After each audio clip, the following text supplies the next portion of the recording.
పొద్దున బండి battery trouble ఇచ్చి ఆగిపోయిందని చెప్పేసి బండి వేరే దగ్గర పెట్టినా కదా, డబ్బులు లేవని చెప్పేసి బ్యాటరీ షాప్లో పెట్టేసి వచ్చిన కదా. ఇంకా వీడియో కోసం అని వేరే బండి, ఇంకో పాత బండి వేసుకొని వచ్చిన. హక్కు మన హంకేసుకొని వచ్చినాను.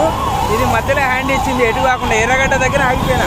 బండి ఇంతకుముందు ఏదైతే ప్రాబ్లం ఇచ్చిందో అదే రిపీట్ అయింది. మళ్ళీ మెకానిక్లు చక్కగా చెయ్యరు, చెప్పరు. మనం దాన్ని ఇంకా కొన్నిసార్లు నిర్లక్ష్యం చేస్తాము. ఇది చూడు, స్టార్ట్ అయితే లేదు, హ్యాండ్ ఇచ్చింది బండి. చూసాం మీ కళ్ళ ముందరనే ఎంత దూరం పోతుందా, ఇట్లా ఆగిపోతుంది మళ్ళీ. అద్ద ఆగిపోయింది, స్టార్ట్ అయితే ఆగిపోయింది.